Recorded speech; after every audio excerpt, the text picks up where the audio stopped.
As many of you know, tonight's program was made possible by the generous support of the New Jersey Legislature for the Senator Wynona Lipman Chair in Women's Political Leadership.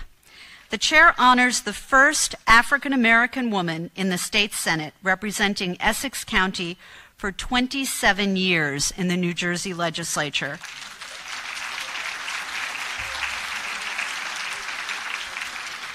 And I think it's really important to remember that over those years, she became the strongest and most consistent voice in the legislature for women and minorities. She was the legislature's leading advocate on behalf of children, families, low-income people, small businesses, and people with AIDS. She tackled issues including employment discrimination, marriage law, child support, sexual assault, domestic violence, and the rights of children. Senator Lipman also taught at Essex County College and was a great supporter of New Jersey's community colleges. For many, many of her years in the Senate, she was the only woman there, always speaking up for those with the least access to the political process, always alert to the political implications of race and gender. And if you'd like to know more about this fantastic woman, you can read a full bio of her that's on our website.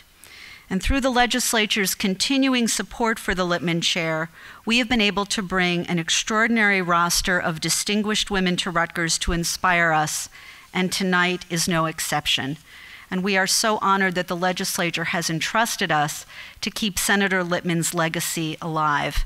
And we do that through this lecture series, but also by supporting Essex County residents to attend COP's Ready to Run program and for community college students to participate in new leadership. Both programs are very much in keeping with Senator Lipman's interest in empowering women to lead. Now, everybody here tonight is a very important person, but I do want to acknowledge Assemblywoman Shavonda Sumter, who is here.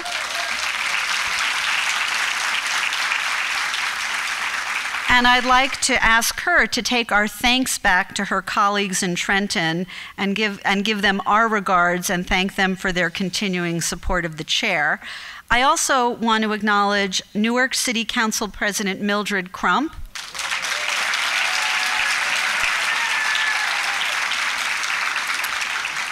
And we are really thrilled tonight to have a member of Senator Lipman's family with us this evening, her cousin, Sharon Edmondson. I want to thank all three of you for joining us. We also are very lucky to have a distinguished advisory committee that aids us in implementing the Lipman Chair, and I'd like to thank two of the members of that group who are here tonight. Alma Saravia, who worked with Wynona Lipman for many years as Executive Director of the Commission on Sex Discrimination in the Statutes. Alma.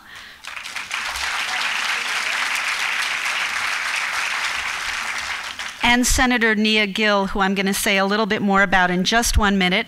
I also want to thank Joanne Rajapi, who is the county clerk in Union County. These are our elected women officials. We are so proud of them, Joanne. Are there any other elected women here? All right, I got them. That's good. It's always tricky when you start to do that, right? So I'm going to do a little special introduction of Senator Gill because she is a longtime friend of COP, and I've asked her to introduce our speaker this evening. I don't get that privilege. I get to close the program. She gets to open it. Nia Gill is a practicing attorney as well as a lawmaker. Early in her career, Senator Gill worked for Wynona Lipman as her legislative aide. Later, she followed in the senator's footsteps, and she herself has served in the state Senate since 2002, representing the 34th District. She's currently Senate President Pro Tem, Vice Chair of the Judiciary Committee, and a member of the Transportation Committee and the Legislative Services Commission. She served in the Assembly from 1994 to 2001. Throughout her service in Trenton, she has forcefully championed many of the same issues as Senator Lipman did. Indeed, many of the same issues that our speaker tonight covers as a journalist. So it is a great pleasure and an honor for me to introduce our introducer, Senator Nia Gill.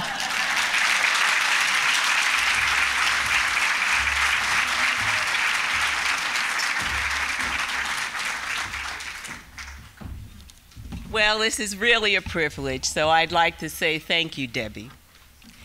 In 1971, Wynona Lipman became the first African-American woman elected to serve in the New Jersey State Senate. Before that, Senator Lipman lived in Montclair. I live in Montclair. I was the babysitter for Will and Karen, so we got... During her almost 30 years of service, she fundamentally transformed the use of power to address the issues of women and children and give voice to the voiceless. As an educator, a mother, a professor, Martin Luther King's French tutor, a public servant, and an activist, Senator Lipman fought the fight. She stood when no one else would stand, and she stared down injustice and was victorious. Her legacy resounds throughout the state and in the halls of our state capitol. Every time we fight for equality, access, and opportunity, and every time we raise our voices to resist an oppressive president or governor, Wynona is with us. She taught an entire generation of legislators and leaders that we can and we must be an instrument of individual and collective transformation. If you really want to stand out from the crowd and be recognized by society, Senator Lipman said, then it is the quality of the contributions that you make to others that counts. Ms. Reid is here tonight because she continues Senator Wynona Lipman's legacy. She stands out from the crowd. She speaks truth to power, and she is an important voice on the issues that affect our nation as we strive to become a more perfect union. Joy Reid, a daughter of immigrants born in Brooklyn and raised in Denver, Colorado, is an award-winning journalist, national correspondent, and host of AM Joy on MSNBC.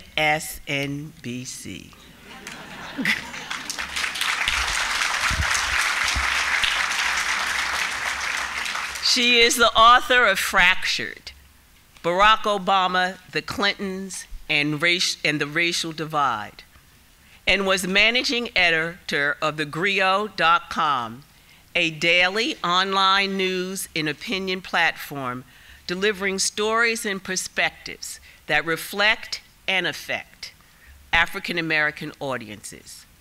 Prior to working at the Griot, she was a freelance columnist for the Miami Herald and editor of the political blog, The Reid Report. Currently, she is producing a documentary, The Fight Years. Well, that could be a New Jersey Senate, but maybe I help her co-author that one, which takes a look at the sport of boxing during the 1950s and 1960s in Miami. Ms. Reid graduated from Harvard University and lives in Brooklyn with her husband and 3 children. Needless to say, Ms. Reid is an extremely accomplished journalist, and every day she lives her life as part of the ever-evolving struggle for women of color, and for people who seek the truth. Today, Joy joins the company of accomplished, powerful warrior women, including Shirley Chisholm, to serve as Senator Lipman's chair on women's public leadership. It is my joy to introduce to you Joy Ann Reid.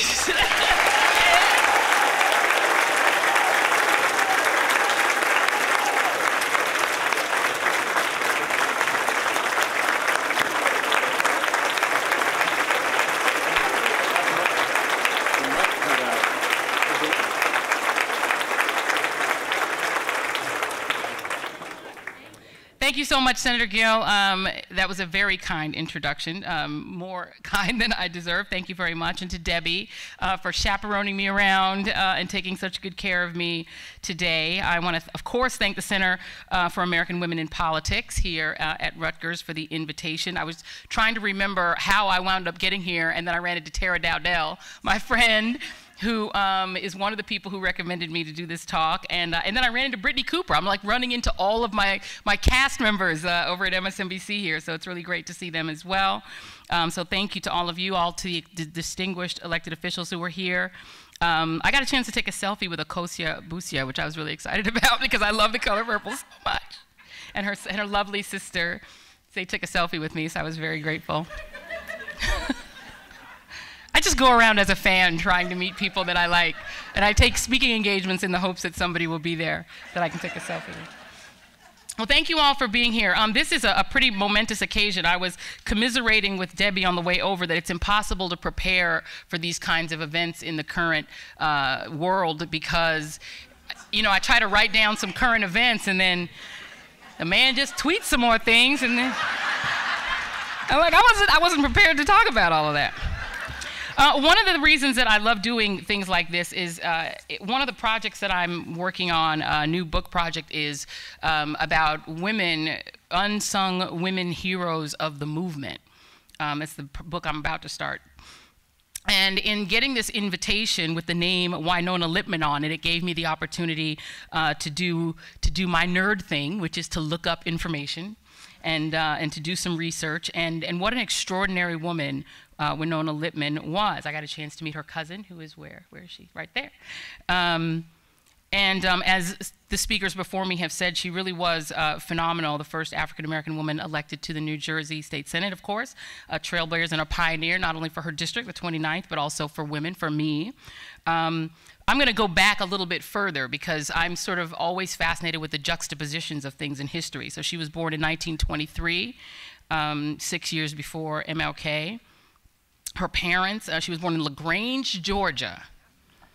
And a lot of you probably already know this. You guys could probably tell me this history, so I'm sort of telling myself all this stuff because I'm fascinated by it.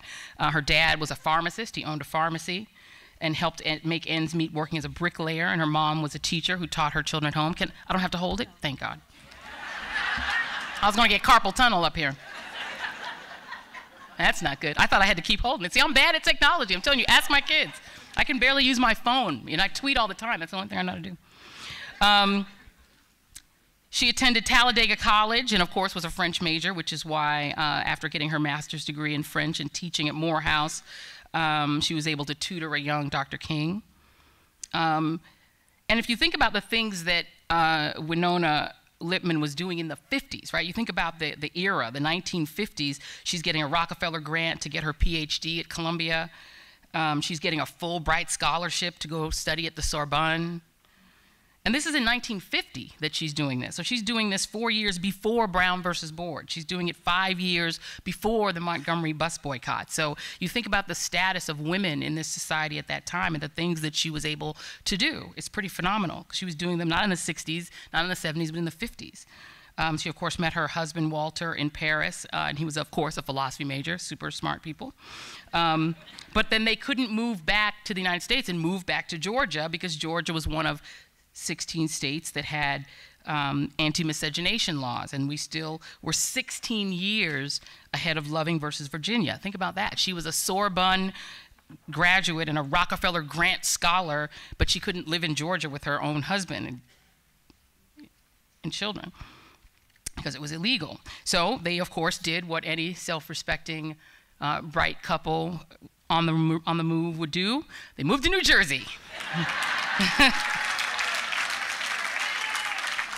Right thing to do.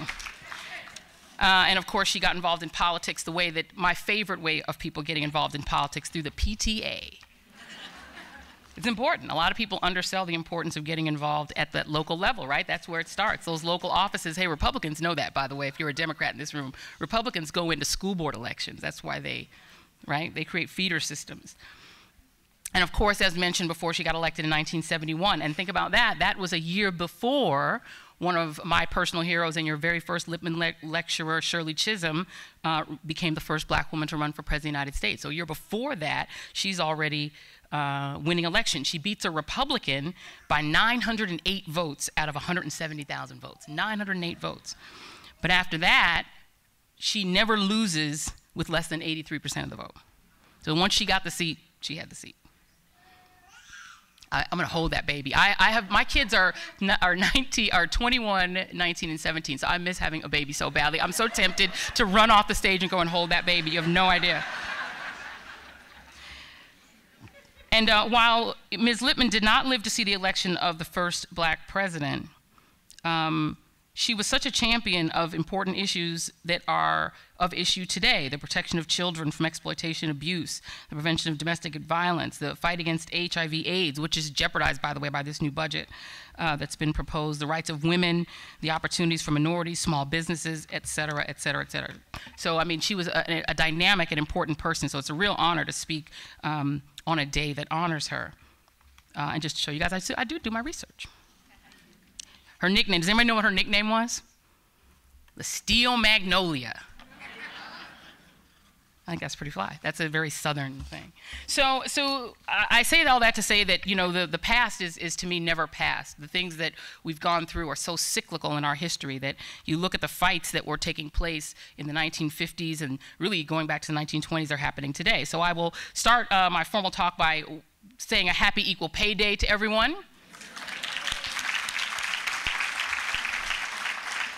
It's not so happy, necessarily, for women. 70% of women around the world, there was actually a poll that Gallup did, and 70% of the women all around the world would prefer to work for pay, would prefer to have a paid job than to stay at home, according to the most recent figures.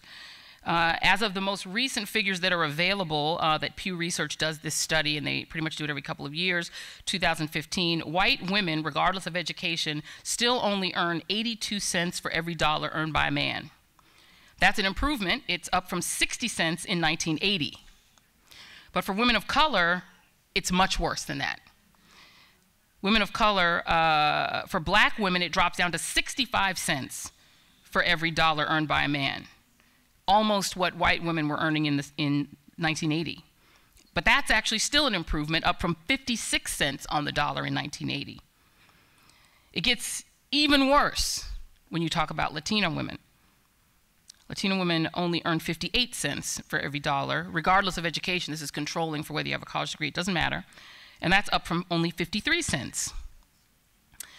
The group with the closest parity to white men are Asian American women, who are actually doing pretty well, but they're still not earning one-to-one. They're at 87 cents on the dollar. On the average hourly wages for those who work hourly for black and Hispanic men were $15 and $14 respectively, compared to $21 for white men. And the Asian men are the only group that outpace white men in terms of hourly earnings at $24. But when you look at women across all races and ethnicities, we are behind. We are lagging behind. Asian and white women earn $18 and $17 average per hour respectively, which is more than black and Hispanic men, but less than white men. And Hispanic women and black women are only earning $12 and $13 an hour respectively. Again, higher than black and Hispanic men, but lagging significantly behind white men. So Donald Trump commemorated Equal Pay Day today. Why is everybody laughing about that? There's some things that aren't meant to be funny, but you say it and it's immediately. He did. He commemorated it today, and here's what he did. He signed an executive order which rolled back the Fair Pay and Safe Workplaces Act of 2014. Happy Equal Pay Day. And that was an act that forced government contractors, people who accept government contract money, to comply with a series of 14 laws protecting workers. And that includes paycheck transparency, and which basically means that your employer can't hide how much the disparity is between yourself and another worker or fire you for asking about it. That was what the Lilly Ledbetter Act was about.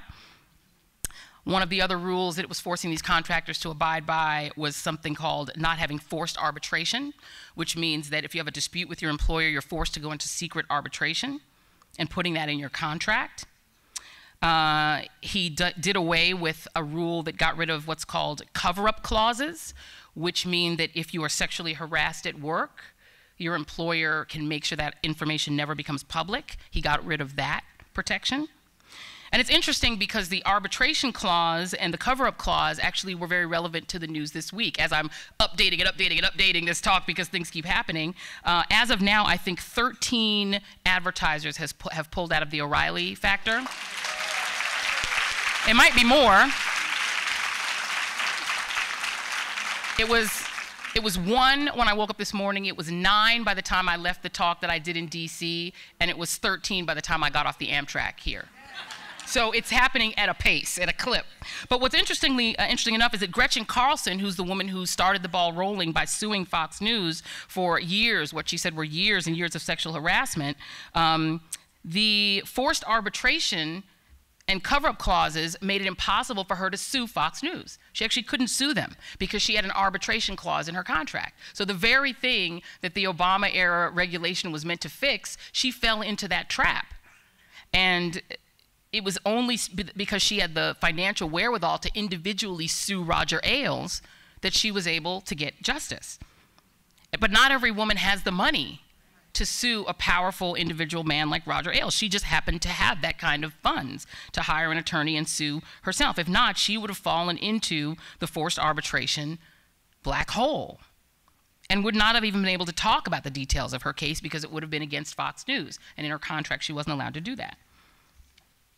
So, and it's interesting, on this paper here, it still says 9 advertisers have dropped, but it's 13 at this point. And it's only one of the many lawsuits that are happening against Fox. We're not hearing a lot about it, but there are also 3 black employees who are suing Fox News for racial discrimination.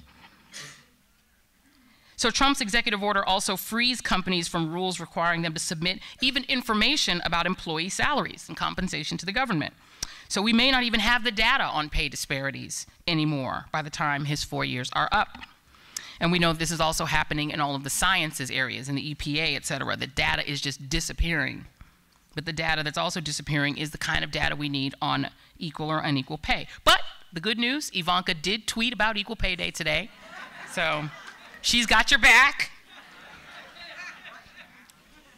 She tweeted. She also said she doesn't know what it means to be complicit in an interesting interview with Gayle King, but I don't want to go off track. Remember? Okay. I don't want to go off into a whole Saturday Night Live thing. You just have to watch it on Google. The president's proposed budget, since we're talking about what we know, right? That's the topic here, what we know. We know the president's proposed budget would strip all funding from Planned Parenthood, Meals on Wheels, Corporation for Public Broadcasting, and our elected officials in the audience will understand this one, minority development block grants. Zeroed out. So, this is the point at which I have to tell you that it is also National Hug a News Person Day. So even if I tell you bad news, at the end you have to hug me. That's true. So what else do we know? We know that we are only 74 days into the Donald Trump presidency. That's 74 days. That is 10.57 weeks, 1,776 hours. That is 106,560 minutes, or 6,393,600 seconds, which is more how it feels to so many people.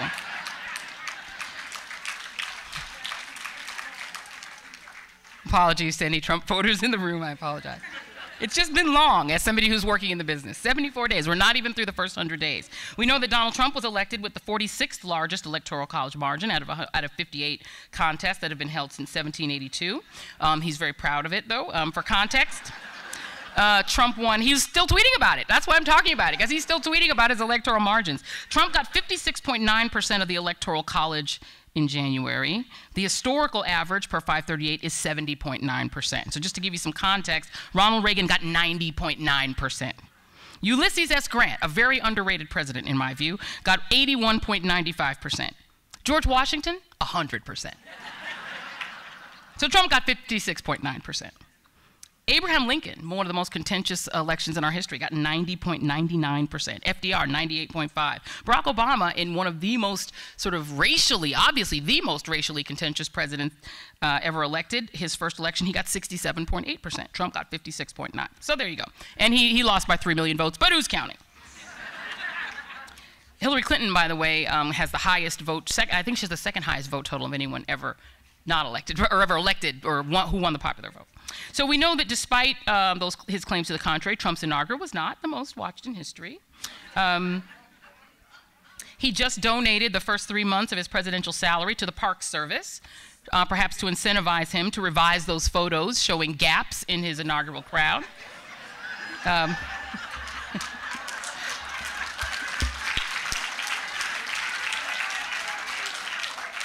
Just jokes, folks, just jokes.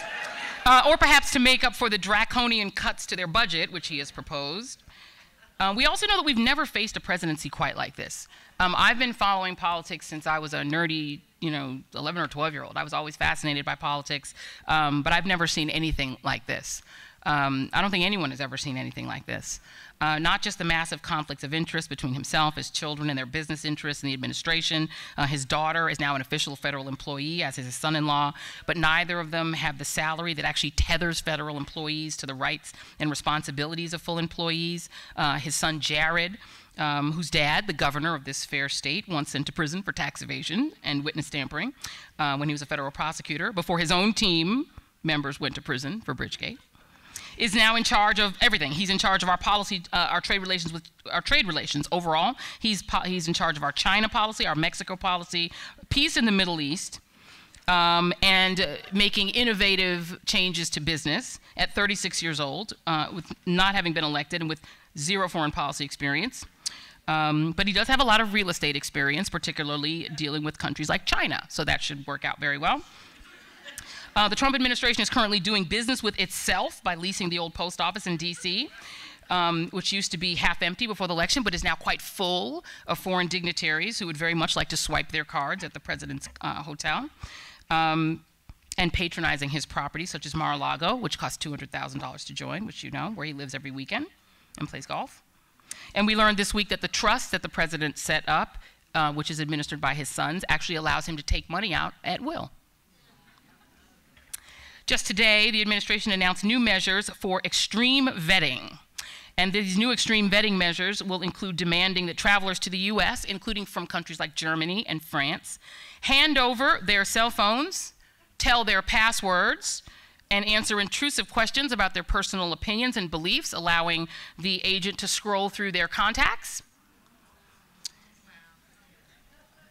I was at a school this morning in Washington, D.C., at a high school, private high school, and did a talk, and the kids were just aghast when I explained to them that if the reciprocal takes place, then you, as an American traveler, when you touch down at Heathrow, may be asked, give me your phone, put in your password, or tell me your password, and let me know who are these contacts in your phone. Who's this? Who's that? Who's that? And how this customs person would know the difference between a good guy and a bad guy on your phone, I have no idea. Maybe they'll just look and see if they're all Arabic names. But you could be denied entry if this rule goes into place. This is the most extreme we've seen since the 1920s in terms of immigration rejectionism. But that is something that happened just today. We also know that his previous travel ban ensnared even green card holders, which allowed them to be interrogated and in some cases detained. And as somebody who's married to a green card holder, that's disturbing. And that's something that we could see coming back. We know that the president is, as of right now, facing dozens of lawsuits, more than 50 in total right now, even after settling the Trump University fraud case for $25 million, including a newly filed defamation suit by a former contestant on The Apprentice, who Trump called a liar, Summer Zervos, for her claims that he sexually harassed her. His current claim is that he cannot be sued by Ms. Zervos because he is a president and he is too busy presidenting to take this lawsuit. Now, as of course we know, and the recent election was very bound up in the old Clinton wars, and one of the outcomes of the Clinton wars was that Paula Jones made the argument that she could sue a sitting president. He made the argument that he was too busy, and the Supreme Court said, no, you're not. And so the Paula Jones precedent means Summer can sue.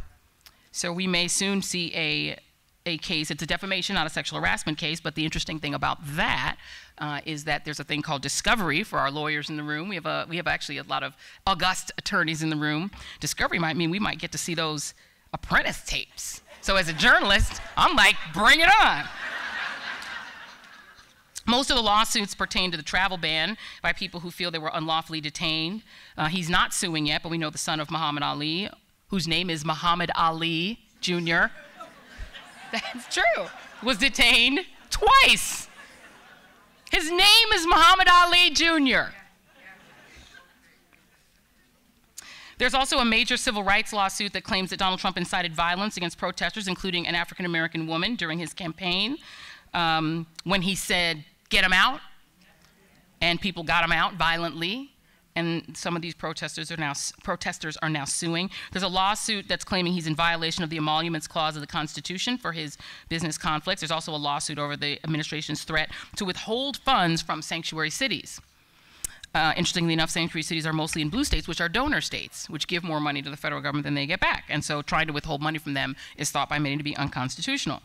We know that ICE immigration raids have accelerated and that millions of men, women, and children are living in fear of themselves or a family member being deported if they keep their appointments, their regularly scheduled appointments with immigration officials, or if they drop their children off at school.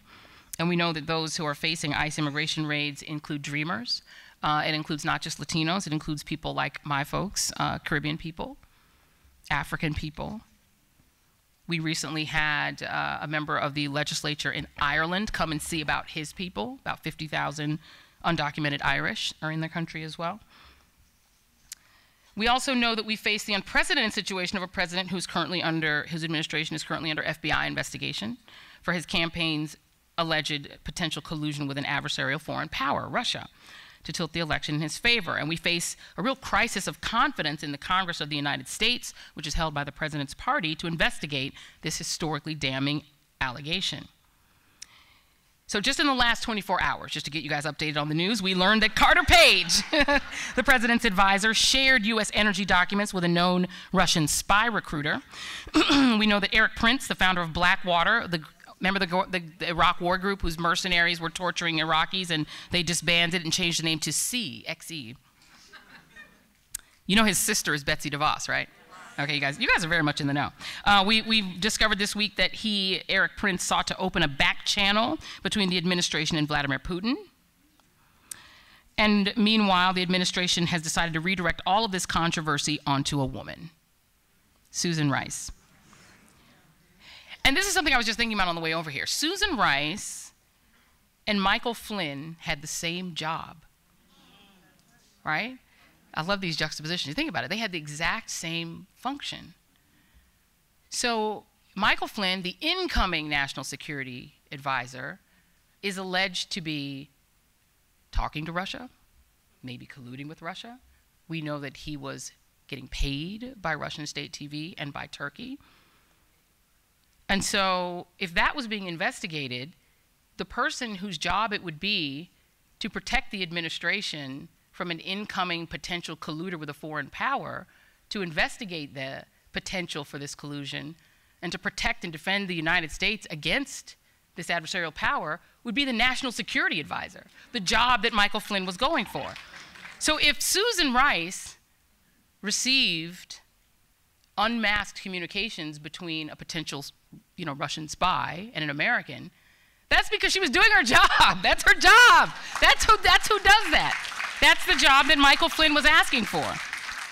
But we face this situation where when tough times come around, there's always a woman, a particular woman of color around, to throw under the bus, to blame, to make her the scapegoat. She's now the star of the show. Susan Rice, who isn't even in government anymore, is now supposedly to blame because, of course, she's tied to Barack Obama. Well, it's not even here, but while we were coming over, the administration made a comment about the shelling with chemical weapons of children and women in Syria, and of course, they blamed Barack Obama. We also face the possibility that Neil Gorsuch will become the first Supreme Court nominee since Abe Fortas to be successfully filibustered. And of course, LBJ had to withdraw Fortas's nomination for Chief Justice in '68 to fill Earl Warren's seat. It could happen again. We now know that the nuclear option is on the table and that we could soon have the end of the 60-vote threshold to place justices on the court, which has incredible implications, particularly for women. Particularly since one of the main reasons that the Heritage Foundation and others want a conservative court is women. Is women and their reproductive rights. Women and their options. Women and their options to terminate a pregnancy in particular. Today, Donald Trump signed a sweeping executive order, excuse me, rolling back a slew of Obama-era environmental regulations aimed at giving, what he signed, the executive order will give oil and gas and coal companies more latitude to drill, to frack, and to dump the resulting waste into our rivers and streams. The ostensive reason for this, of course, is to bring down energy prices and to bring back blue-collar jobs by, for instance, keeping open coal mines that would normally be shuttered because of safety concerns or emissions problems.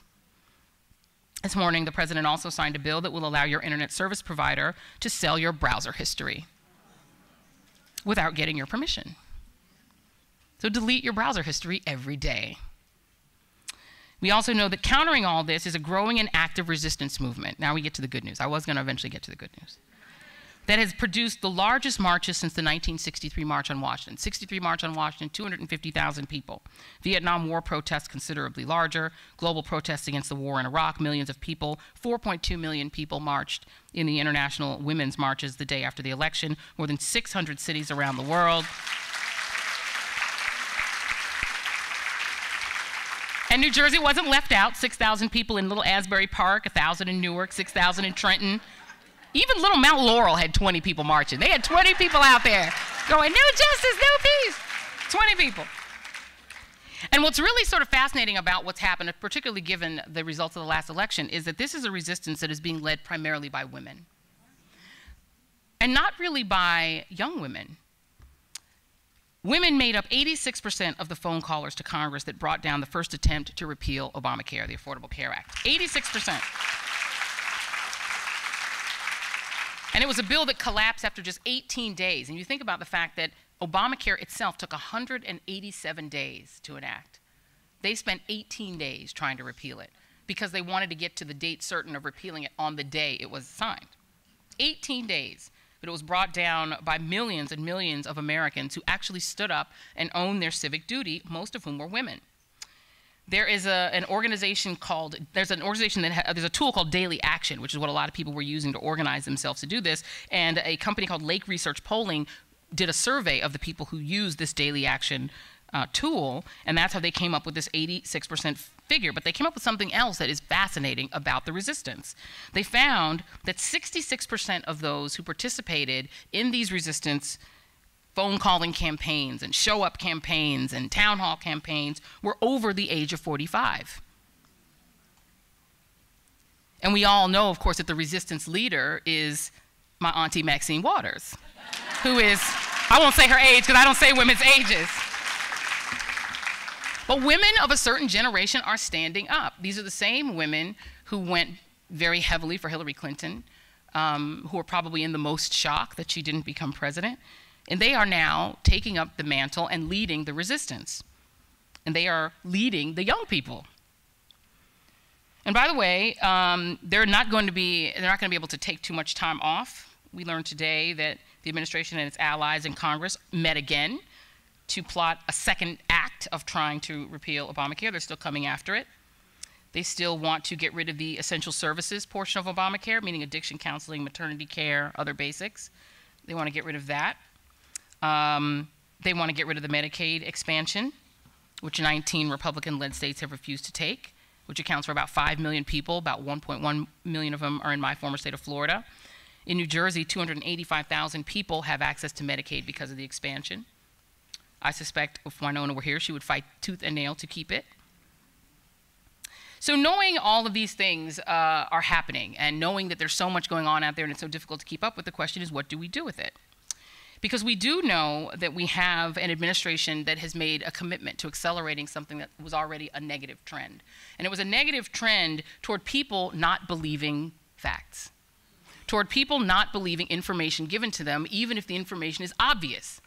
I made the analogy earlier this morning that if I tell you 2 plus 2 is 4 and you tell me it's 5, we cannot have an argument. We cannot have a debate because 2 plus 2 just isn't 5. And there's no way that I can have a coherent debate with you about something that is just factually not true. But that is what we find ourselves doing in my business. The whole idea of fake news is news I don't like, is information that makes me unhappy. And we've had a 40-year campaign, and I will blame, even though I used to be in talk radio, for encouraging a culture of saying the only thing I have to believe is what I feel in my gut. If I feel in my gut that it is right, then it is true. And if a fact comes up that says that it is not true, then that is a lie. And not just a lie, but a conspiracy. So I'm in a business now of proving that the news is not a conspiracy, that the facts are not a conspiracy, that the facts are not out to get you, that global warming is not out to get you, that scientists are not out to get you, that it's not a conspiracy against your values to say the earth is warming, that it's not a conspiracy against your values to say that a woman who has control of her reproductive rights is a more productive citizen who contributes more to society. It's not an assault on your values to say that. To say that an independent woman who's free to do as she wishes with her own body is actually a better contributor to society. That's not an assault on anyone's values, but we are at a point now where everything is an assault on values, and everyone is picking and choosing what information they believe and only believing that which makes them feel good. And we have that trend that has existed for at least 40 years, but we've never had it accelerated and a pedal put to the metal by a president of the United States. We've never had to fight an administration who you can't believe the data that they put out, who, when the spokesperson for the president gets up to the podium like this and speaks, you can't believe anything he says. Now, if he's Melissa McCarthy, I believe everything he says, because she's amazing. I believe what she says. But you can't believe them. You know, we used to have Kellyanne Conway on. Kellyanne Conway was a pollster.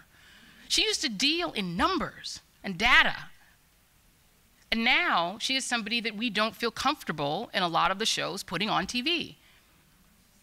Because we have people who are willing to lie, and lie with enthusiasm and alacrity, and not even flinch. It used to be that people would lie and they would, get a little something going. Now everyone's just lying breathlessly. And the question is, lying in service of what? That's the thing that's so disturbing for me, is lying in service of what? In service of doing what? Why get rid of the Affordable Care Act? Is it just because it's called Obamacare? A lot of people say yes. It's yes and no. What we need to start understanding is the news underneath the news. Underneath the news of wanting to get rid of Obamacare is a budget of trillions of dollars a year, 2/3 of which is social insurance, between Medicare, Social Security, Medicaid, veterans benefits. 2/3 of the budget. 2/3 of your tax money goes to social insurance.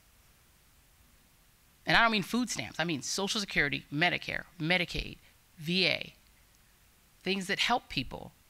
That's where the money is. Only 15% of the budget is defense.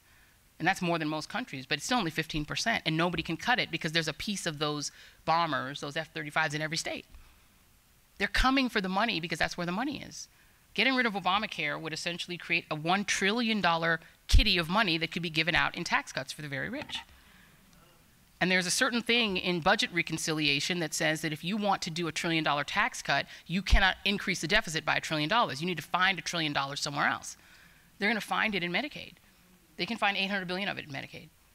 They're going to find it in Medicare. They're going to find it in little tiny items of the budget, like the Corporation for Public Broadcasting that lets poor kids get Sesame Street. We're at a point now where only kids whose families can afford HBO can get original Sesame Street. We're losing some of the fundamental values. I've gone off my script, but we're losing some of the fundamental values that made my parents come here. And so, yeah, I'm in the news business, and it's my job to be fair and to be balanced, even though there's a group that has taken that fair and balanced thing and kind of twisted it into something else. It's my job to be fair, but it's not my job to be crazy, and it's not my job to give away all of our values.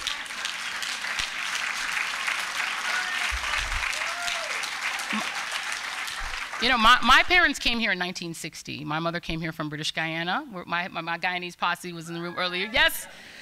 And my father came here from the Congo, one of Paul Manafort's clients, Mobutu Sese Seko. And part of the reason that people come here is because of the pluralism and the freedom and the values of knowing no government official is going to check your phone. I recently came from Cuba with my husband, where people don't have the freedom to know that the government isn't going to go in their phone. And it's amazing to me to realize is that 60 years ago, nobody in Havana thought they would ever be oppressed. They thought they would always be the Havana that they were. If you look at Google pictures of Kabul, Afghanistan in the 1950s, it was a thriving metropolitan city like New Orleans. Nobody there, as they were going to the movies and walking around freely and women were going to school, thought they would ever lose that. There is no guarantee of freedom. There's no certainty of anything unless you fight for it. So, now we'll get to the good news. Let me make sure I'm on time, because we have a Q&A part 2. Some of the good news is that some of our institutions, our small L liberal institutions, are actually working. The courts are working. They beat back 2 Muslim travel bans and counting. Americans did beat back that first attempt to gut the health care that so many millions of Americans depend on, which had 17% approval rating. 59% of Americans, according to Gallup, say protecting the environment should be prioritized over energy production. And Americans overwhelmingly preferred the federal government emphasize green energy options like solar and wind over oil and gas and nuclear. The women's marches, as we talked about, not only were they huge, they were popular. They had a 60% approval rating as of February 1st, according to a Washington Post poll. That's versus a 27% approval rating for the Tea Party at the height of its protests in 2010. 60% approval. And as we learned from Reverend William Barber in North Carolina, who had a Moral Monday movement that remained popular from the beginning to today, that you can maintain public support for a movement that is based on what is right and wrong, not what is right and left. Democrats, for the Republicans in the room, may be worried about a little of this. Democrats are reporting to be more likely than Republicans to increase their political involvement in the next year. And liberal Democrats are reporting the most likelihood of increasing their involvement at 49% versus 25% of all adults, 21% of Republicans. 40% of women in the poll say they plan to do more next year politically versus 27% of men. So women are leading the rebellion. Women are leading the revolution. Women are the reason that Donald Trump's approval rating is at 36% in Gallup. And at this point in his presidency, by the by, Barack Obama was at 62%. And before I take questions, I will say that my last reason for hope and the last reason that you can still smile in the face of all that we're finding, all that we're seeing, all that we're dealing with, is that Michelle Obama is rocking her natural hair on vacation. And her shea butter game is so on point. She's so shiny. She gives me hope. Thank you very much.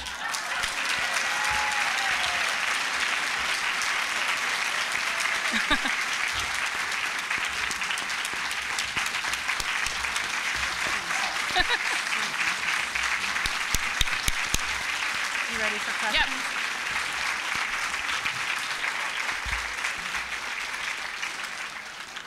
I've never seen the room like this. We are going to take questions. There is a microphone right there. I do have one apology to my friends, the Delta sorority. They are a co-sponsor of this event, and we omitted them on the list. So would all my Deltas stand up?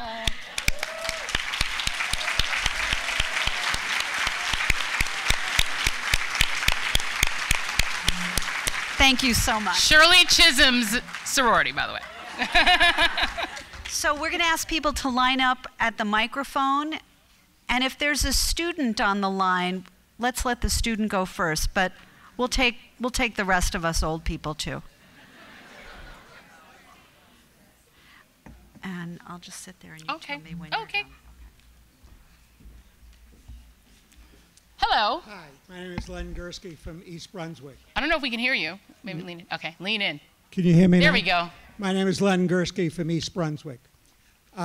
Based on your involvement in the news business, do you lend any credence to the rumor that I heard today that they're closer to coming up with a Trump-Ryan Health Care Act by eliminating pre-existing conditions from the Trump-Ryan Sure. So what we're hearing now is that Donald Trump, he's very influenced by whoever the last person is he talks to. So he went golfing with Rand Paul, and Rand Paul reiterated to him, Rand Paul is a full repealer. He wants a full repeal of everything of Obamacare. And he reiterated to Trump that he needed to go back and try again. So the administration has met with the Freedom Caucus, and they are laying out what they want. And what they want, to your point, is they want to get rid of everything except keeping kids on your insurance until they're 26. They don't mind keeping that. They don't mind keeping pre-existing conditions as a part of the law, because first of all, they can't repeal that. So Obamacare was written very skillfully. The regulations in it, the keeping your kids on, the pre-existing conditions, is a regulation. You need 60 votes to overturn a regulation. The only thing you can pass through reconciliation has to be budget related. And so they can only get rid of the taxes that pay for Obamacare. They can get rid of the taxes on wealthy people, the taxes on Cadillac insurance plans. They can get rid of the subsidies that are helping people afford insurance, which would send the whole thing into a tailspin. They can get rid of all that, which they want to do. But what they want to do as a trick to get rid of pre-existing conditions on a sly is they would like to pass a rule that says, sure, if you had cancer, you can get insurance, but the insurance company can charge you X times more. So what they want to do is essentially let sick people be charged more. They want older people to be able to be charged more. They're really going after people over 50 and over 60. They want to allow insurance companies to charge you 5 times more. And their argument for that is, why not? That's the market. Insurance companies can't make money if they have to charge everybody the same. So the freedom in the free market says they should be able to charge you more. If you were sick before, if your child is sick, they also want to bring back caps, lifetime caps. So let's say you have a child that has a prolonged illness or a congenital illness. When you reach that lifetime cap, let's say it's $1 million, you're out of luck. Your further treatment for your child is on you. You can take out a loan, I guess, if you want, or as Mitt Romney said, borrow from your parents. Those of us who are now orphans would be out of luck. Yeah. Hi. Go ahead. Can you hear me? I'm a little short. My name's Judy, and I have a 2-part question. One is, do you believe in what you're seeing, that eventually Trump will be impeached? And if so, are we even better off? Because Pence, to me, is just as scary. Yeah. I went through the other day, and I did the line of succession. If Trump and they all, and eventually I got to Ben Carson, and I stopped. No offense, but he seems so tired. I don't know that he can handle it. It doesn't get better. You can go like 12, 13 deep, and you still with Tillerson, and there's a guy from, Goldman Sachs over here. There's one that was trading on his healthcare bills over there. I mean, it doesn't get better. But whenever people bring up the impeachment thing to me, I always ask the question, who's going to impeach him? Who is going to do that? The House of Representatives has to bring impeachment charges. Which House member is going to do that? Paul Ryan? Paul Ryan's using Donald Trump to get his tax cuts through. Is it going to be Jason Chaffetz? Is it going to be Devin Nunes, who I was calling Nunez? I was such a troll because I thought it was Nunez, but it's actually Nunes. I was wrong. So no, I don't think he's going to be impeached. I don't think that there is the political will on the Republican side to do anything to stop Donald Trump. I think they're going to let him do whatever he wants, buy whatever he wants, do whatever he wants in his businesses, break the emoluments clause wide open. His kids can buck rake on the presidency. The presidency is for sale. And I don't mind saying that, even as somebody who's in the news business, this is what is happening. And the reason that I can say it is this is abnormal. This is not politics. This is not the way it works. But this is the way it's working now. We essentially are living inside of Donald Trump's reality show, and he can do whatever he wants. And nobody is going to stop him. Nobody, except you guys, except the people of this country. Nobody in Congress is going to stop him, period. Hi, Joy. My name is Dan Rabinovitz. I live over in Somerset. I'm a retired high school math teacher. I have a statement and a question. My statement is one thing, of course, you can't mention everything that he's done wrong, but I am very concerned with the 20% cut at NIH that he has proposed, because about 12 years ago, my stepdaughter had to have some very specialized surgery, and NIH was the only place to go for it. Were it not for that, she probably wouldn't be here today, and I'm very, very concerned about that. I was also very concerned about, I remember last year, about a week before the election, the actress Susan Sarandon made the following statement. I need a drink, hold on. You'll need one when you hear what I have Just to water. say. What she said was, I don't see any difference between Mrs. Clinton and Mr. Trump. Yeah. And I'm not going to mince words. That's the remark of a stupid person. I'm not going to mince words. But the simple fact is, only 46% of this people voted for Trump. What can we do in the next 2-3 years to make sure that some of those people who simply stayed home on election day last year or went to the polls and wasted their vote on Dr. Jill Stein or Gary Johnson, what can we do to bring those people over? We have to. Thank you. Thank you. And Susan Sarandon is not sorry. She thinks it's working out brilliantly because look how energized people are. look how the revolution is happening. Yeah, I'm sure. Yeah, exactly. So I would say, I have an analogy that whenever I'm asked this question, I give the analogy of the burning house. And this is my analogy. If I see that your house is burning, is on fire, and I go in to get you out, and you tell me your house is not on fire. And not only is your house not burning, but that when I say I smell smoke, I'm casting aspersions upon your cleaning ability. That I think that the blackening of your wallpaper, I'm putting it down because I'm so hoity-toity that I don't think wallpaper should be black. That I think the temperature in your house is too hot because maybe I think I'm too good to be in a warm house. That maybe I just don't share your values and maybe you like your house to be that temperature and that yellow flaming color is part of your decor and I'm just discriminating against you. And your house is in fact not on fire and I need to get the hell out. Then what I'm going to do is I'm going to get the hell out of your house, right? And I'm going to take with me everyone in your house that wants to be saved, willingly. And if when I'm outside, it occurs to you that your house is burning down, I will very gladly try to go back and get you out too. All you can do is wait for people to realize their house is on fire. And believe me, they will realize their house is on fire. You can't convince people of what, I mean, the thing is that, and this is a big argument that Democrats have all the time. People in coal country voted for Donald Trump overwhelmingly and are now facing the loss of their black lung benefits. They know they're losing their benefits. You know what percentage of Republicans regret their Trump vote right now? 3. Most of them will still support Donald Trump, even as they lose their black lung benefits, even as their health care goes away, even as the wall causes eminent domain to seize their property, which is happening now. People are now afraid. Trump voters in Texas are freaking out because their property may be seized by eminent domain and their property may end up on the Mexico side of the wall because Trump didn't realize there's a thing called the Rio Grande. And that whole border ain't ours. Mexico kept some of that land, okay? We got Colorado and California and Nevada, which was Mexico. But they got the Rio Grande.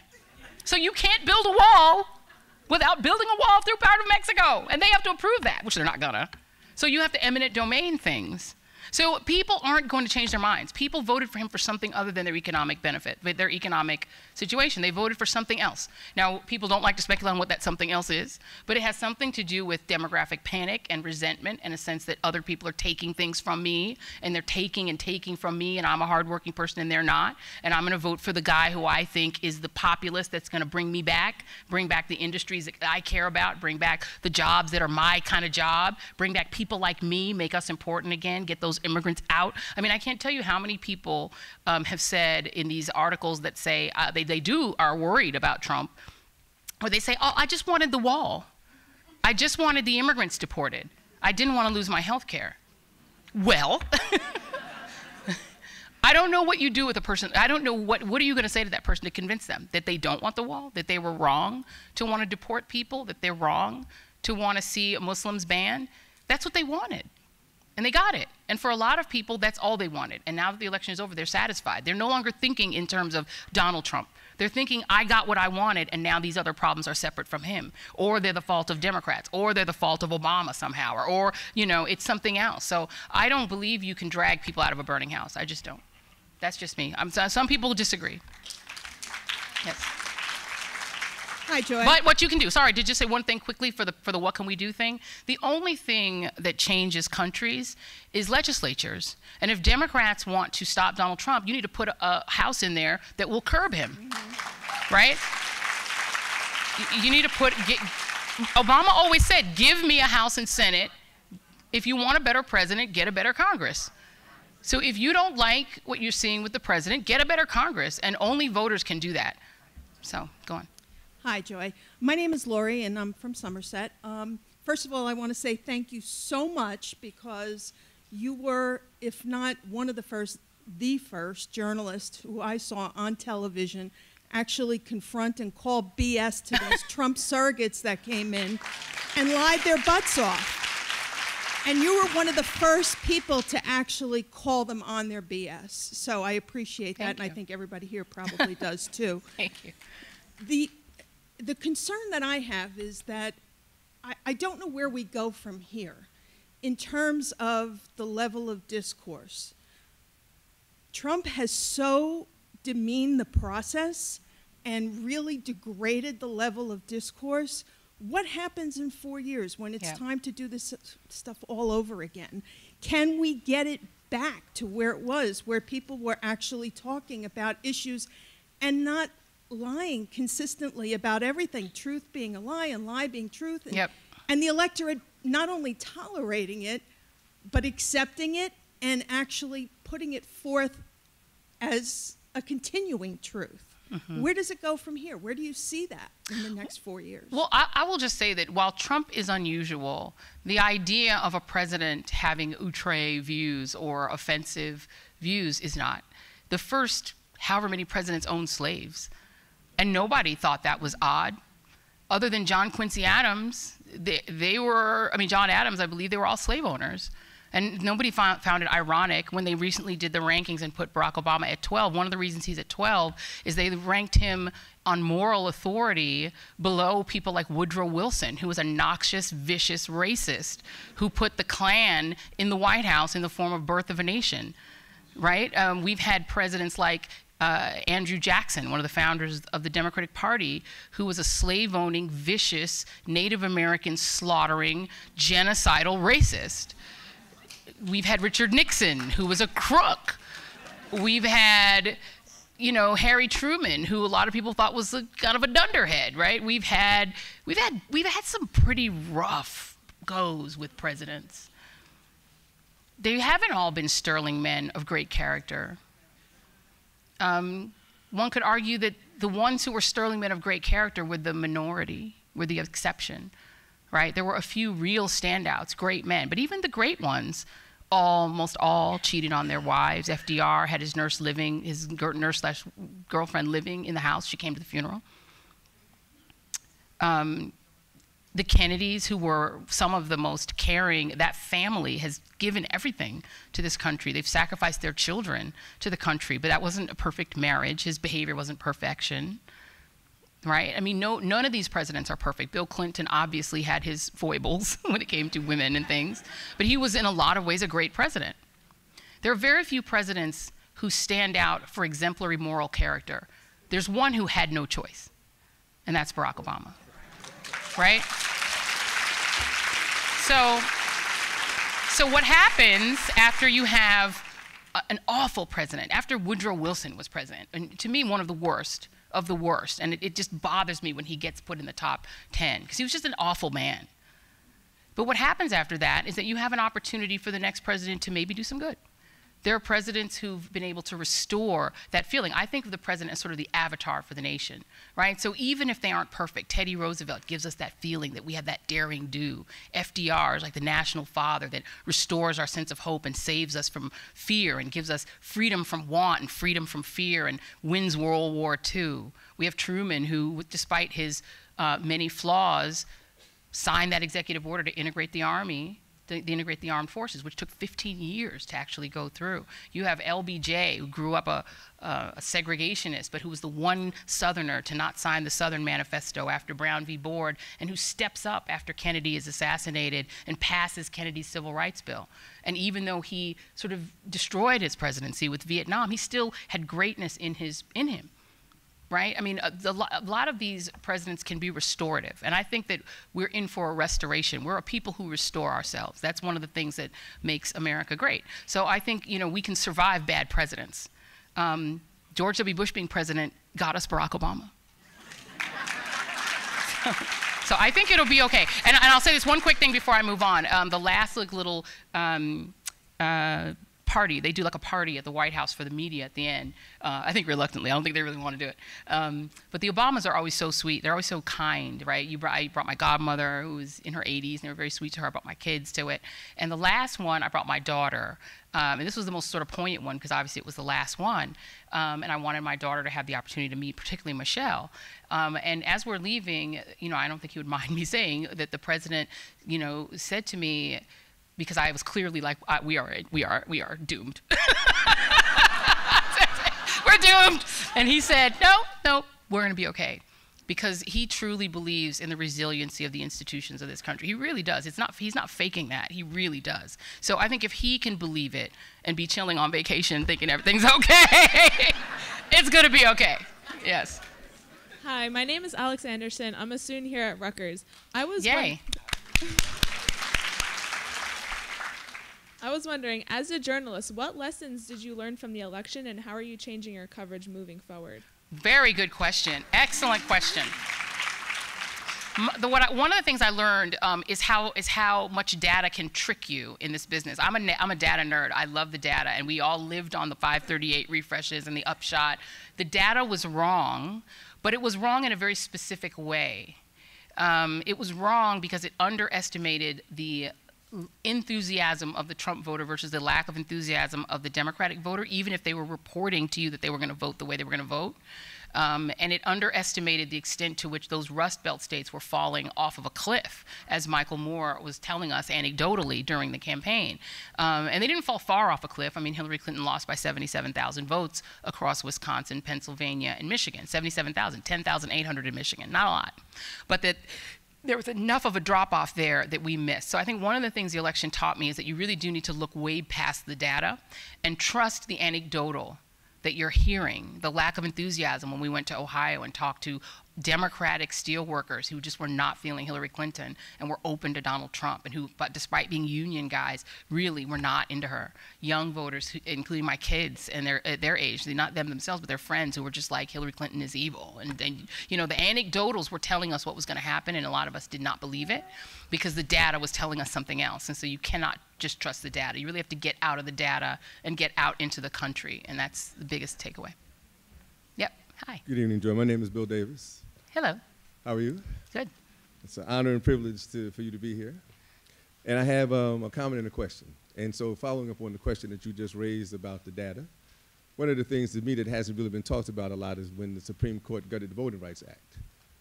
I don't know that Donald Trump wins if the Voting Rights Act is in place, because between the voter suppression and all the other things that took place, then it seems to me that, yes, there is a divide, but I think that Hillary would have won the election had the Voting Rights Act been in place. And my question is whether or not we're going to get some more joy in the evening. When I'm filling in. Let me expand a little bit. So if you look at all the major networks at nighttime, prime time, there's no people of color hosting anything. And Don Lemon. Okay, excuse me, Don Lemon, one. And Lester on broadcast, who's the #1 broadcast show, by the way. Broadcast, yeah, #1 evening news show. Lester. But I'm hoping that we're going to see some more diversity on the airways. Yeah. I don't know if there's any effort, any strategies that could be talked about as far as how to make that happen. Yeah. Thank you for both of those questions. Wait, so your first question was? About the Voting Rights Act. About Voting Rights Act. Okay, so I agree with you on the Voting Rights Act. One of the most underreported stories of this year was the giant, enormous purge of voters off the voter rolls that was led by a guy named Chris Kovach, who used to be the Kansas Attorney General. But even in his role as Kansas Attorney General, he helped write SB 1070, which was called the Papers, Please law in Arizona. He is an anti-immigration crusader with some very interesting racial views about the kinds of immigrants he thinks are desirable. And there are people inside the administration who share those views. He created a thing called cross-check that was used by dozens of Republican attorneys general secretaries of state to purge their voting rolls. And the way they did it was a very simple yet very novel way. If your name is Jorge Gonzalez and my name is Jorge Gonzalez, we are considered the same voter. We're a double voter. We're both off. If your name is John Smith and my name is John Smith, you're probably okay. That is how that was done. 300,000 people in Wisconsin were not able to get IDs, despite having one of the strictest, most draconian voter ID laws in the country. There was an attempt to try to sue to get them. The Nation did the story. Ari Berman did the story almost every week. Nobody really paid attention to it. We did it as much as we could on our show. But 300,000 people languished without being able to get the ID. They were given every excuse in the book. Sorry, you have to come back in 6 weeks. The election's going to be over by then. Those 300,000 people in a state that Trump won by what, like 40,000 votes? Right. North Carolina, where my friend Reverend Dr. William Barber fought the law that was called the kitchen sink law. They went after every form of voting, and they did it in a very, very open and brazen way. They did a study in the North Carolina Republican-led legislature, and they said, what kind of voting systems and methods do black people use? And what kind of voting methods and systems do white people use? And then when they got the answer back, they got rid of all the ones that black people use. Early voting, they cut that back. Same-day voter registration, they got rid of that. Automatic registration at 17, they got rid of that. Everything black people use, they literally did it so brazenly that the court said that it was textbook and that it was so blatant and brazen, even the lower court in the South had to throw it out. And even after that, they still tried tricks. They closed the only voting locations for miles and miles and made people travel on buses for miles and miles in rural counties. They moved voting places at the last minute. They tried everything in the book, and when it was all over, the Republican Party of North Carolina rejoiced that they reduced black turnout. And they did it in a memo. They put it in writing. They were that open and brazen about rejoicing in reducing black voting. Barack Obama won North Carolina by 14,000 votes in 2008. He only lost it by 90,000 votes. Hillary Clinton lost it by a razor-thin margin. So I think you could make an argument that no voter suppression, no Trump. And one of the big misses in this election was the Democratic Party did this about voter suppression. Right. They did nothing. Right. They didn't file a lawsuit. I mean, listen, say what you want about Eric Holder. Eric Holder sued everybody. He was like, I'm suing Texas. There's not even a chance a Democrat will ever win in Texas. He sued Texas. He sued Pennsylvania. He sued everybody and their mama. And that is what you have to do. You have to be aggressive, because voter suppression is aggressive. And if you think it's over, think again. It's coming even harder, because 2020 is a census year. Right. And to the earlier person's question about what you can do, one of the things you can do is stop worrying so much about the president and start thinking not even about the Congress, but the state legislatures. We are ignoring the most important people. The president will never affect your life personally. Very rarely will you have a chance to interact with him personally. It's not like the president is directly impacting your life if he passes no laws. Your state legislature is everything. They draw the districts. And we, Americans have forgotten about the local politics. We have let local politics wane. A lot of us don't even know who our local elected officials are. It's insane. You know, if you don't know your school board people and you don't know your state house and state senate members, they are the people who change your life. The judges are the ones who put your kid in prison or give him a break. And people don't even know who they are.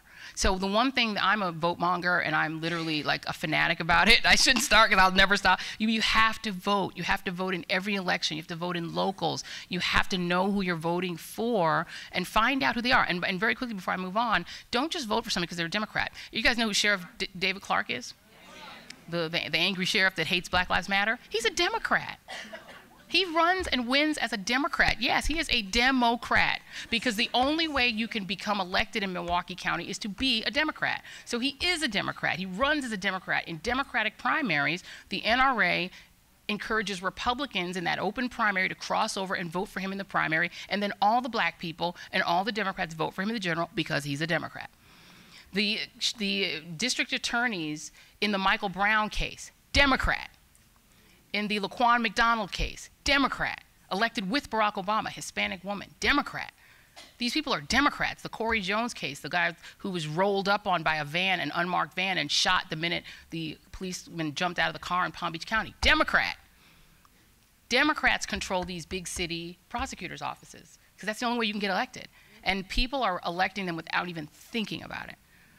So one of the things that I really hope changes out of this election, particularly with women really stepping forward and really being active, is that you'll have better voter education and people will actually think about the primaries and think about the local. It's all about local. Yes, ma'am. Hi. Hello. A student. Hi, my name is Nia. I'm almost 16 years old and I'm in high school. Oh, wow. And I watch your show really often. Oh, yay! Thank you. So my question is, because I talk to a lot of my friends in school, and we're all young, and we want to support the movement, but we're not really sure how we can because of our age. So my question is, what do you suggest we do, being that we're kind of young and we can't really do that much? Yeah. No, you can. See, what a lot of people don't realize is that the biggest influence on people my age are our kids. Our teenage children have more influence over us than anybody else. Young people doing activism moves their parents. It causes their parents to rethink positions. You know, Barack Obama said it about his views on gay marriage. It was his kids that changed his mind. And so I think young people can be in the movement, marching and in the movement as much as anyone else. And also you guys can be lobbying the adults to get our heads screwed on straight. Because it's your country. There are more of you than us. You know, the young generation, not Gen X, but the next one, the millennials, there are actually numerically more millennials than boomers now. Because boomers are dying off and millennials are coming up, right? Sorry, boomers, but I'm almost a boomer. I'm a Gen X. So there are more of you. It's your country. I'm old now. I say crazy things. I don't know if I'm tall enough, sorry. Yes. Can you hear me? I can't hear you. Can you hear me now? Yep. Okay. Hi, I'm Akia Thorpe. I'm a journalism student here, graduating in May. Great. And, and so going out, I was wondering if you know about any programs that you've been a part of or that anyone else, any other famous journalist has been a part of that are good for young African-American journalists like myself going onto the field. That's a great question. I was a member of the South Florida Black Journalists Association, which is the local version of NABJ. It was very helpful. My current boss, Yvette Miley, who is an African-American woman executive, who's my boss, executive vice president at MSNBC. That's how I met her. That's how I connected with her. So the NABJ chapters are actually really good, and they're very good for networking and meeting people. So I would join those kinds of organizations. We have the ladies of Delta Sigma Theta here. Sororities are incredible and great networking organizations. Any of the sororities, they're all really, really terrific. The sisterhood is very powerful, and they really support each other.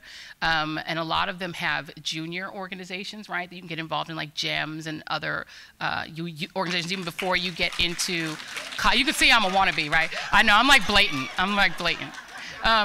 But you can get involved in those things, and I would recommend doing it. When I was your age, I was like, I don't want to join things, you know, and when I was in high school, it's like, I don't want to do like high school joining things, but you really should.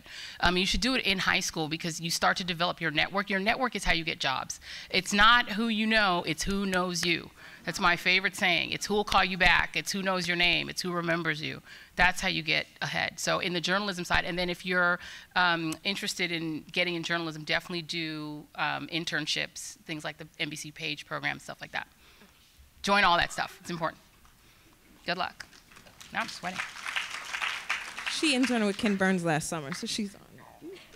Hello. Hi, I'm Khadijah White. I'm a professor in journalism here. I needed a church fan so badly. Yay. Oh my God. Thank you. God bless you. First, I just wanted to say with Gwen Eiffel passing, I see you taking up her mantle. Oh, and God, I just want to say thank you for being kind of a harbinger of truth with Chuck Todd and Tom Brokaw, who believe in the Moynihan Report, and Megyn Kelly being your new colleague. So I just want to say thank you. And I hope you keep on. We cheer for you on Sunday mornings. I want to ask two quick questions. Do you think that Democrats have learned anything from this election?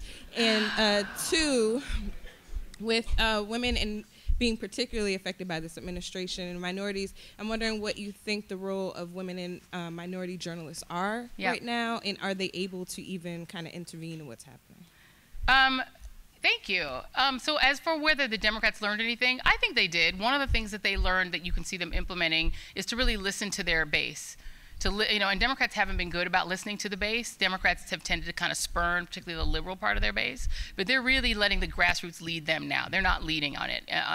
People like Nancy Pelosi are very smart about it, Maxine Waters. They're letting the grassroots lead, and they're following, which is smart. I think we all learned, I have a saying that, I'm sorry, I bring I'm always saying I have a saying, but I do have all these sayings, unfortunately. And one of them is that if you think about the country's history from the Civil War to like 1920, it took 50 additional years after this country, which was sort of founded on a hatred and contempt for black people, right? But it took 50 extra years for this country to give white women the right to vote after black men. So, the sort of saying that I kind of came to after this election is that in a lot of ways America hates black people, but in a lot of ways they hate their wives more. So the Democrats, I think, have figured that out. And that women are in a uniquely disadvantaged position, even with other women voters. 52% of white women voters voted for Trump. So, so I think the Democratic Party has learned that, and now what they're trying to do is center women, and particularly women of color, and they're really realizing they have to do that. And then in order to win, they need to figure out what is the alchemy that they need to get women to go from being the majority to being a functioning governing majority. They're only like 22% of the Senate, I think, are women. It's very odd that women aren't doing better, especially winning statewide races. So I think they learned that. Mm-hmm. All right. Hello. Hi, Joy. Hello. How are you? Good. How are you? I'm good. My name's Christian Chang. I'm from West Hampton, New Jersey. I just wanted to say that on the weekends I get up early in the morning to watch you. Thank you. That's very difficult being a college student.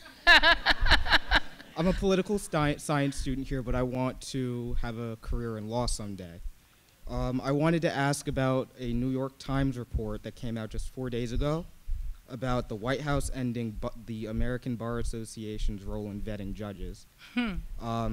Considering that I'm a prospective law student, the courts are very important to me naturally. Yep. And the courts, as you said, are one of our state institutions that are, by the grace of God, still working. So my question is,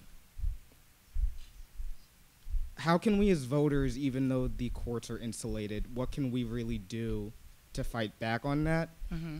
And what is we as lawyers, and especially young lawyers and law students, do to make sure that this institution stays working? Good question. So you know that there's been a contempt for the Bar Association on the right for a very long time. It's seen as leaning to the left. It gave Clarence Thomas quite a poor rating, which kicked off a lot of the modern dislike for it, because they felt that Clarence Thomas was treated poorly by being given a pretty low rating. A lot of people believe he earned the low rating. Is it weird to anybody else that he doesn't talk? I don't want to start. It's camera's wrong. So, well, after Scalia died, yeah. So there's been a big push on the right to really not use them, and Trump, in his picking of Gorsuch, really just used the Heritage Foundation and conservative think tanks. And so I think there's a big push from some on the right to just do that and not use that. The Bar Association. So I think that's a problem. I think we're already heading. Look, I think the idea that the Supreme Court is an apolitical institution is an idea nobody believes anymore anyway. It's just another arm of our partisan politics already. So I think taking the veneer and pretending that these are, 9 jurists with no opinions and no biases, I think was ridiculous anyway, and it's long past gone. And again, it comes right back to the same thing. The only thing you can do about that is if you prefer one party or the other, give that party the power to pick the justices. And it comes right back to the same thing again, voting. Because the Senate decides who gets on and who doesn't get on. And, Democrats have done a very poor job of really linking voting to the courts and to these outcomes in the Supreme Court. The destruction of the Voting Rights Act was the greatest tragedy.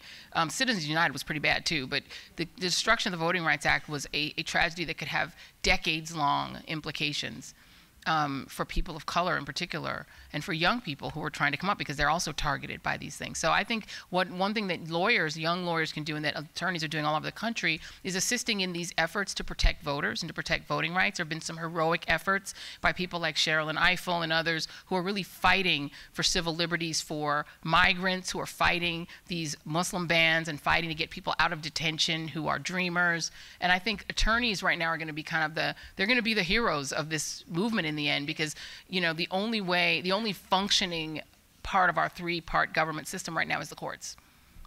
The rest of it is not functioning. The congressional part is not functioning. The administrative part is not functioning. So we need lawyers. So get your degree quick.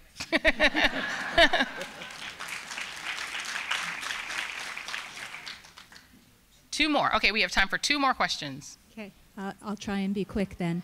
Or how many people are in line? 4? Why don't you all ask your questions in order, and I'll try to remember them all. There we go. So go. So, hi, I'm Lori Lindsay. I am a double major in journalism and landscape architecture. And in May, 6 days before my 51st birthday, wow, I will be graduating with honors. You look like a teenager. Oh my God. Thank you. Wow. You can come home with me. You look young. And I will also be very, very proud to shake Dean Litt's hand, as I'm also a Douglas woman. How wonderful. So my question is, with everything that we're seeing right now, and we've seen it across the globe before, how afraid are you with everything that you're seeing, that we've seen before? How afraid are you that we too are going to experience a brain drain where the people best qualified to get us out of this situation simply won't be here? Okay, it's a good question. All right, thank you. We're going to let everyone ask, and then I'm running them down. Okay.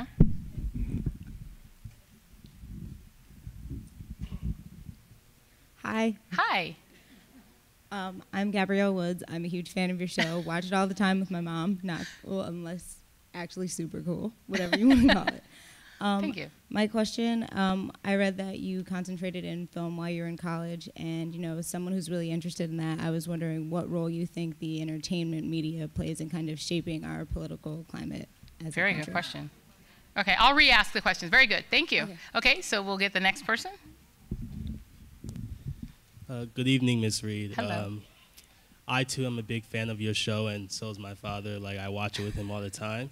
Thank you. I'm a junior here at Rutgers University, political science major. I also hope to pursue a career in law one day. Excellent. I'm also a child of immigrants. My parents are from Nigeria. So, excellent. Yeah. The question I have for you is, do you think that this election would have turned out differently if, let's say, someone like Senator Cory Booker or someone like Joe Biden would have ran? Someone with a better track record than Hillary Clinton? I've always been thinking about that lately. Do you think that a Democrat would have been in the White House if one of those two men ran? And also, second question, really quick. Do you think that after Trump's administration that we will see an era of the Democratic Party dominating American politics for maybe 15, 20 years, just like it was in the 20th century, those trends? Do you think we might see that? Those are my questions. Okay, all right, okay. Hello. Hi, Joy. Hey. My name is Jonathan Pippa, and I'm a sophomore here at Rutgers. Cool. Excellent. And my question is, given the current extremely divided political climate, do you think that'll change anytime soon and get better, or do you foresee it getting worse, especially with lack of bipartisan action in Congress? Right. Okay. Excellent. Thank you very much. Those are 4 good questions. I'm going to try to answer them quickly. Very good. Excellent. Give them all a hand. All right. So on the first question, which is how afraid are you of the brain drain? I am very afraid of it. I'm very concerned about it. One of the things that's happening, I think I mentioned a little earlier, is this immigration, this attempt to limit immigration is chilling travel to the United States. And that has direct implications for our country, for our universities, which have lots of international students who are now afraid to either come here at all or to go home for fear they won't be able to come back. A lot of our industries, Silicon Valley, the tech industry, are very reliant on immigrants. And the medical field, which is the most reliant of anything else.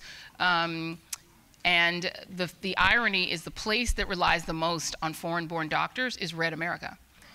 There are rural counties in this country that have one doctor, and in a lot of cases, that doctor is not an American. And they are sealing their own doom with this desire to deport and to lock out people from other countries, because whether it's doctors or nurses, we have a huge shortage because our young people like yourselves, yes, they're going into law, they're going on Wall Street, they're not going into medicine at the same numbers as they used to. So we have a problem. And so I am concerned about a brain drain of people just not wanting to come here anymore. And that's a problem. The role of the entertainment media, I think, is very important. I think one of the residual effects of Trump is that the artist community has really stepped forward. They feel a responsibility to represent our cultural values, and I think they're doing a really good job of it for the most part. You have a few little off people who will say some weird things sometimes, but they get really corrected very quickly. Looking at you, Lil Wayne.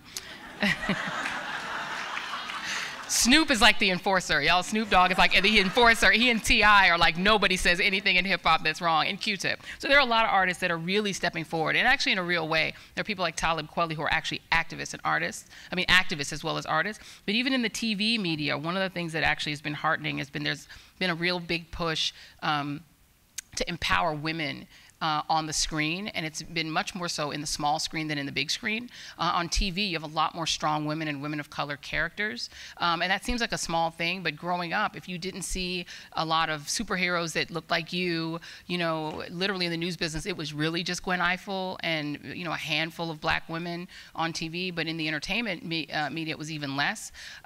You know, it's very important. Those kinds of things can change things. You know, he's a bad guy now, but at the time, the Cosby Show really changed America. It gave black people an image of themselves as that was a possibility that had never been on TV before, and sort of an Ozzie and Harriet version of ourselves that white people could actually see us as full family unit human beings. And so I think the entertainment media is super important, and I think they're actually doing quite a good job. And I pray for Susan Sarandon. I'll just pray for her. She's going to see the light. Would the election have been different if Cory Booker or Biden had run? I would argue with Booker, no, because I think part of the rejection was a rejection of all the change. And Barack Obama being the change, Trump is the backlash. So you have to think, who could have beaten back that backlash? Biden, maybe, because he's a white man, just to be frank, would have had a better chance than Cory Booker for sure. And that's a sad commentary on America, that unlike Liberia and Pakistan and Israel and England and Germany and on and on and on, we can't seem to elect a woman. We have a real problem that we can't seem to elect a woman. So I'm not happy that I think Biden would have at least had a chance. But there's also a chance that nobody could have won, that nobody could have stopped this, because number one, the Russia factor is an X factor that we don't know what role it played. The promulgation of fake news stories that convinced people that, for instance, Hillary Clinton killed 40 people. I mean, there are liberals who believe that, right? So I mean, that would have still been there maybe. I don't know. Would the Russians have gone after the election the same way if it was Biden and not Hillary? I don't know. So there's so many X factors. You can never go back and refight an election. All you can do is fight the next one. And I think we should, the country shouldn't even be thinking about 2020 yet. Y'all need to be thinking about 2017 and 2018, because you got a gubernatorial election in this state. And by the way, you know, Democrats are going to rediscover federalism. The states can fight the federal government, and the states are going to have to fight. States' rights had a bad meaning in the past, but right now the states are going to have to defend their own citizens, defend their own immigrants, defend their sanctuary cities, defend their people of color.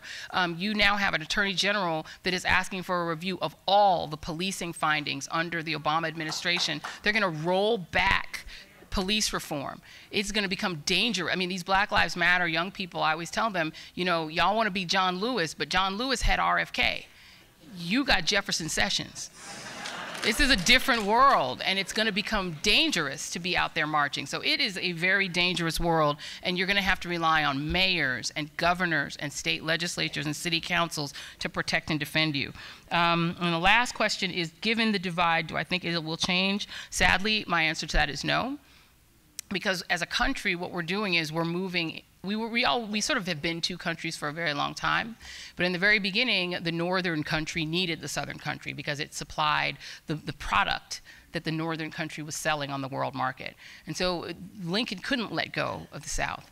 He couldn't let the Confederacy go because it was the engine of the American economy. It made the United States a first world economy because of the engine of cotton and agriculture. Now, that isn't the case anymore. We are two countries that are separate in values, are separate in beliefs, are separate even in our conception of what the basic facts are, and which are increasingly looking at each other with suspicion and hatred. And people are not only thinking that, they're acting on it. People are moving to communities where only people ideologically like them live. People are increasingly isolating themselves in a social media bubble with only people who agree with them. We have very little commonality. We don't watch the same shows. We don't like the same celebrities anymore. We don't watch the same news. It's very difficult to see how this reverses itself, short of having some grand unifying figure who could be president of the United States. I can't think of who that is at the moment. But maybe that person will come along. Maybe the outcome of all this will be that in 2020, some incredibly unifying, heroic figure will be president of the United States and will have 70% approval ratings and the love of the country, and she will be a badass. We don't know who she is.